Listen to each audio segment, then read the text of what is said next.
Let's dig a little deeper in the use of procedurals. Let's go to File. We're going to load an object from the Objects folder called Grid High. Let's change that to Facet and Edges. You can see what it's doing. Go into Setup, and we're going to go to the Tools tab, and we're going to load a procedural. Let's change that type to a plane.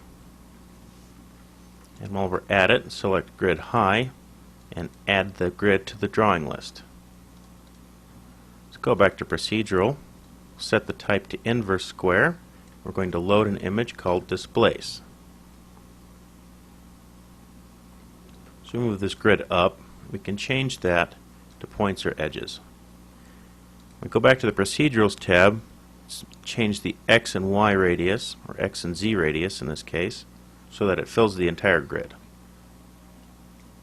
And change the procedural to point, so it's less in the way. Instead of using the bloat effect, we're going to use the X-form effect. Let's go to Grid High, we'll highlight X-form from the pull-down menu, and add that effect. From within X-form, you can select the weight, which is procedural. We'll set the type to dynamic.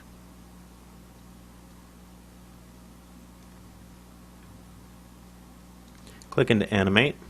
We'll just translate that up in 3D space. Now the advantages that X-form has over bloat is that X-form can move in any one of 9 axes: the scale, the rotate, and the translates. So we can change how all of this is affected. And because we set it to be dynamic, when we grab the procedural, we can translate all of this through as if it were a wave.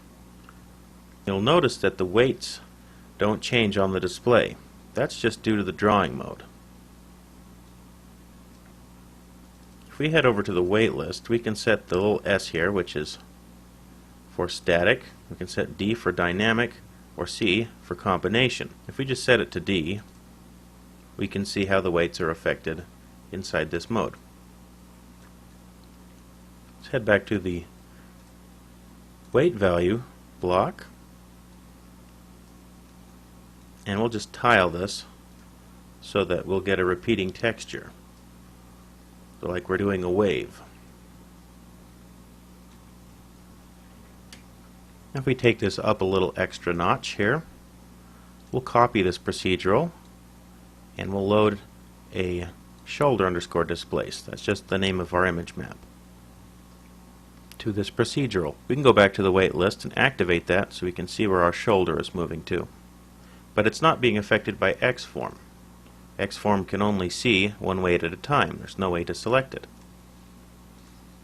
So we'll go back into Setup and go to the Tools tab, and we'll add what's called a meta weight, which is kind of like a weight map compositor.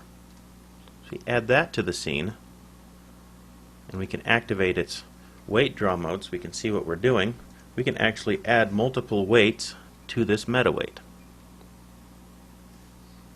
So make sure meta weight is the last thing selected, and we'll add to the Weight Tools tab all of these. So now we have both of our procedurals being composited together. All of these values are added together and can be transformed in one shot to the X-form effect. So we'll just change our weight from our procedural to our meta weight. So when we go back into Animate now, we get both of the procedurals going on.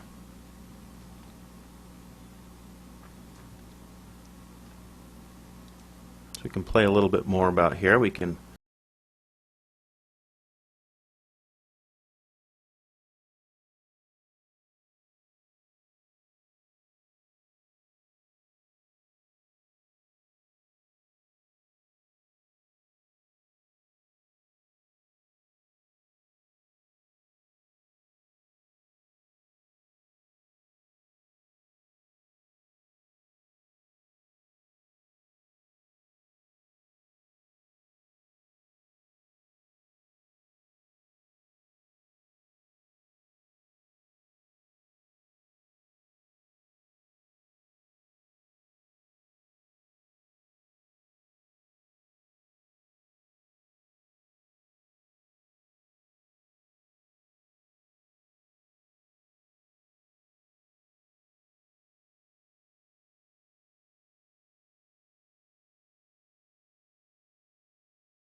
Save your scene as procedural3.fxs.